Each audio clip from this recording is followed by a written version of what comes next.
خلق عظيم. وقال النبي صلى الله عليه وسلم: وكان النبي يبعث إلى قومه خاصة وبعثت إلى الناس عامة، أو كما قال عليه الصلاة والسلام. صدق الله العظيم وصدق رسوله النبي الكريم، ونحن على ذلك لمن الشاهدين والشاكرين، والحمد لله رب العالمين. رب اشرح لي صدري ويسر لي أمري واحلل عقدة من لساني يفقه قولي. سبحانك لا علم لنا إلا ما علمتنا إنك أنت العليم الحكيم. يا رب صل وسلم دائما أبدا على حبيبك خير الخلق كلهم. Most respected elders and brothers in Islam, Assalamu alaikum wa rahmatullahi wa barakatuh.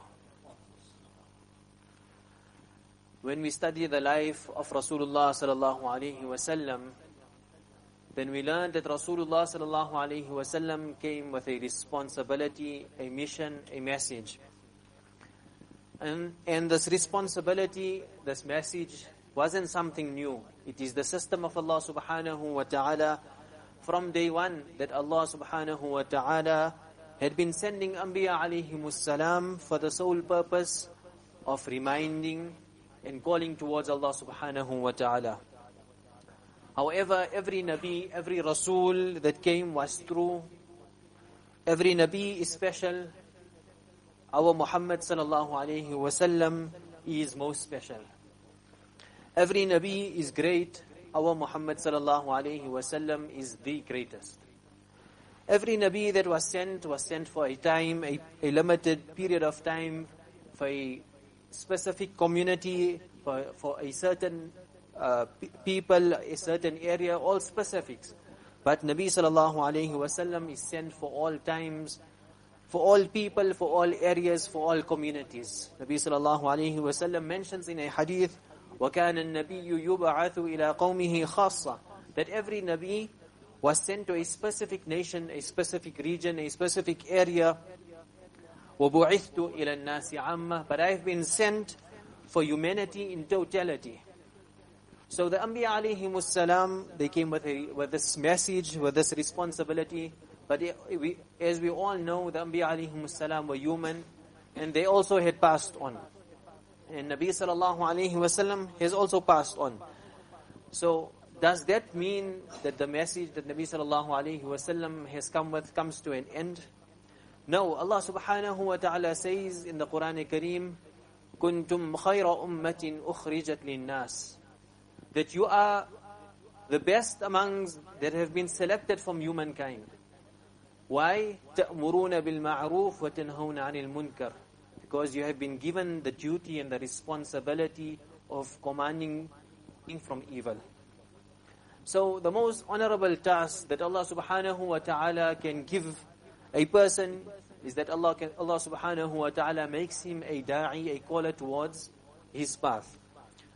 Because this was the noble honor that was granted to the Anbiya alayhimus salam. So the ummah of Rasulullah sallallahu alayhi wa sallam have been given the mission of the Anbiya alayhimus salam.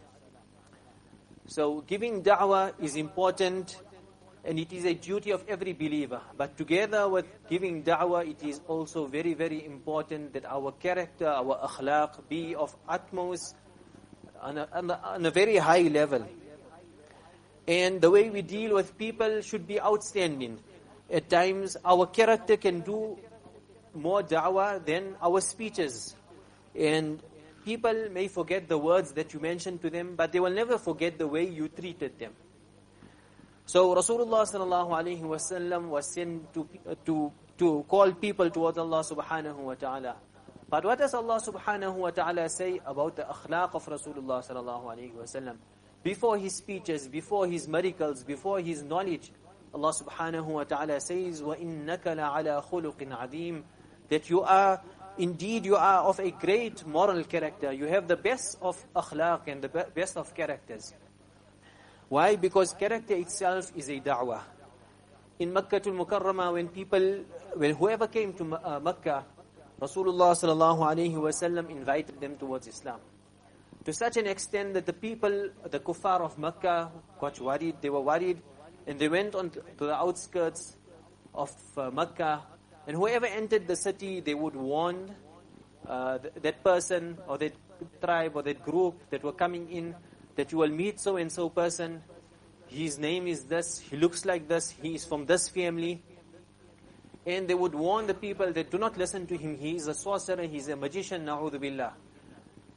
But Rasulullah sallallahu alaihi wasallam, when these people entered Mecca, and they used to visit Mecca, especially for pilgrimage, they would come, the Arabs would come at that time.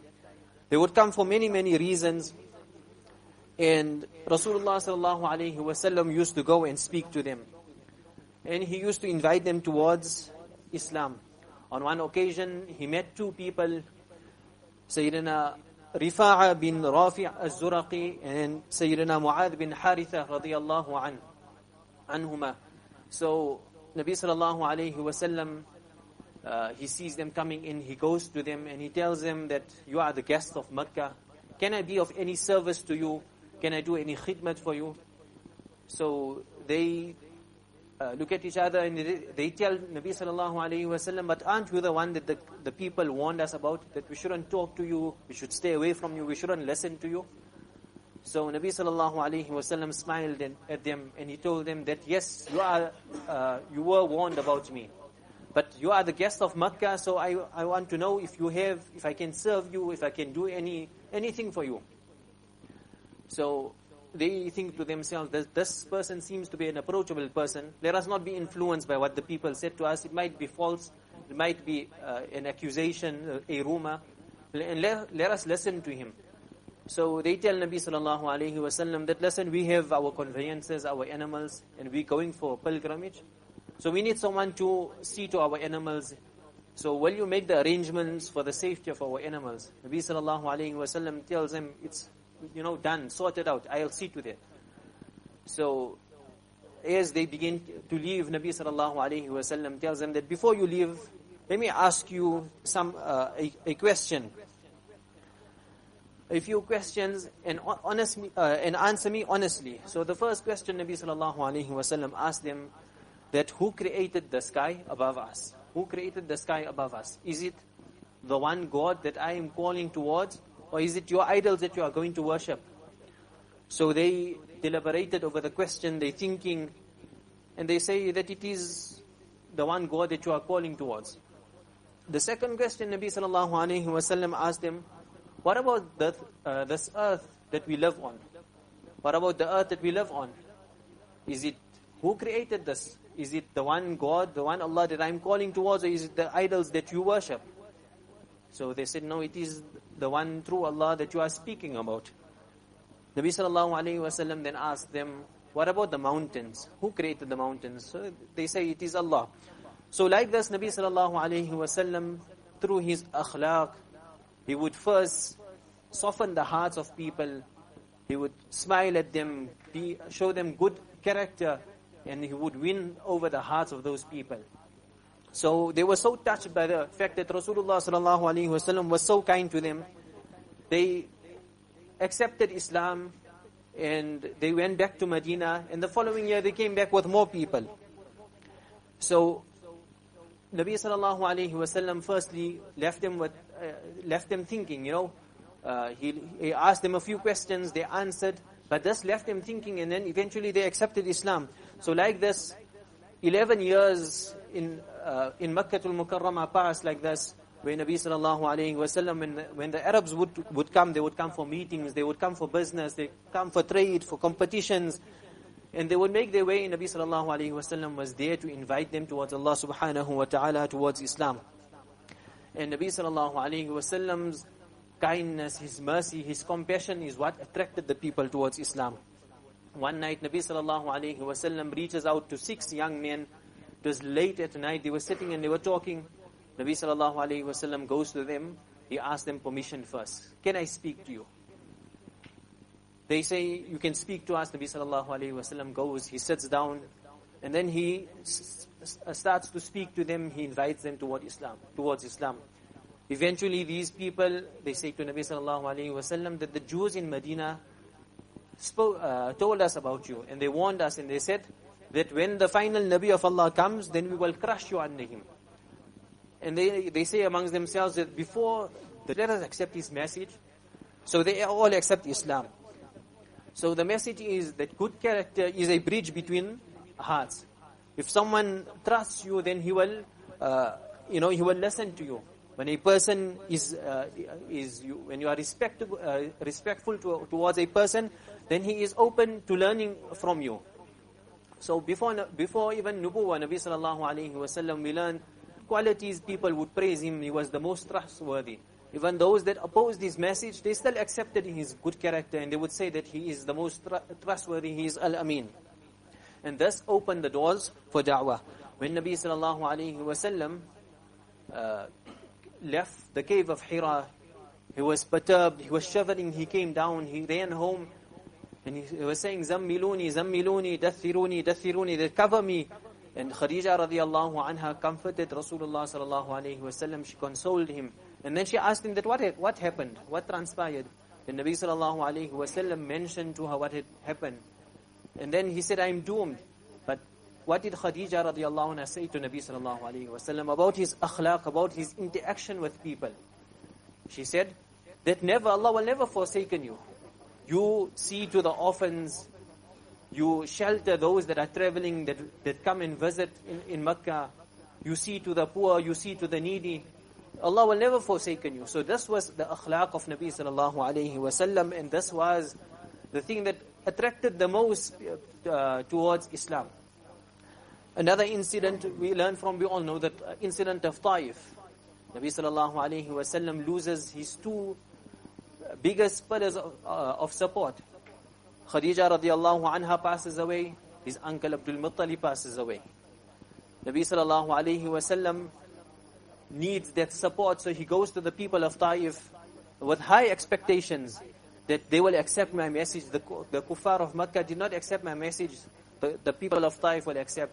In return, what did they do? They pelted Nabi sallallahu alayhi wasallam.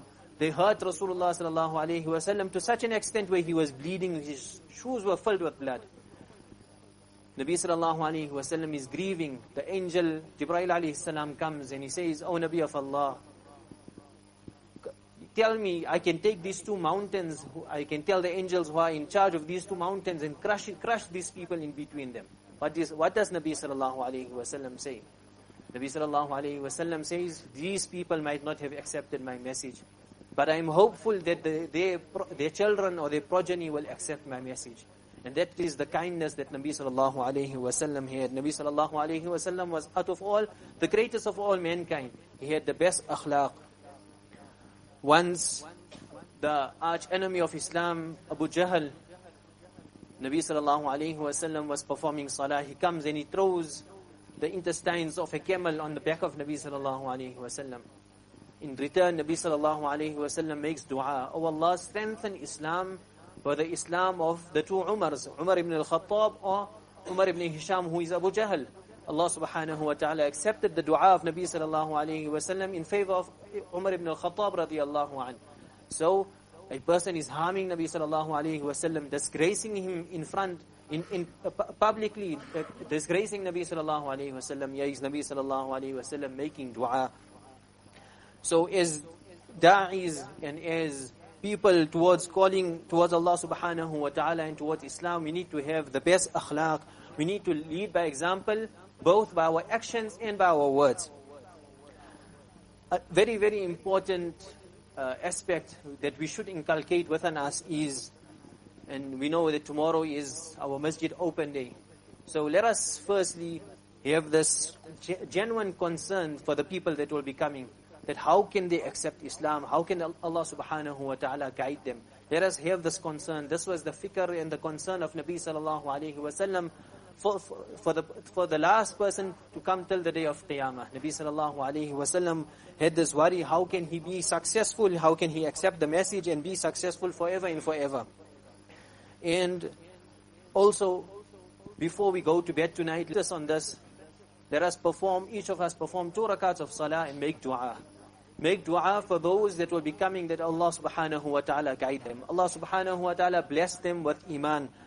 And this will create and strengthen the bond of love between the hearts.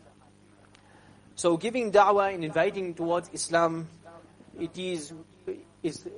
we are required to have the best akhlaq and the best character. Nabi sallallahu alayhi wasallam had kindness, tolerance, how much of sabr he had, and perseverance, how much of difficulty he went through. So when doing the work of da'wah, then we will have to go through perseverance, sabr. We'll have to show our best akhlaq, and we need to inculcate that into our lives. And when we read the seerah of Nabi sallallahu alayhi wasallam and the lives of the Sahaba radiyallahu anhum, then we see one thing, that Islam spread into many, many countries with the akhlaq of the businessmen that went to those places. For example, Indonesia, Malaysia, East Africa, Islam spread not by the army and not by weapons. Islam spread by the akhlaq of the businessmen that went there. How fair they were, how honest and kind they were in their business, and thus attracted the entire community and the entire countries towards Islam. So may Allah subhanahu wa ta'ala make us those who guide and those who are guided and follow in the footsteps of Rasulullah sallallahu alayhi wasallam. Sometimes, we might do some small action, we might not see the result immediately. It might take days, weeks, months, years, and that person then might later on say that, there was this Muslim businessman that came to me and he had done a fair deal with me. Later on, when he's going through some sort of difficulty, and then he remembers you, and this will be a turning point in his life where he accepts Islam, and you will receive the reward of his accepting Islam.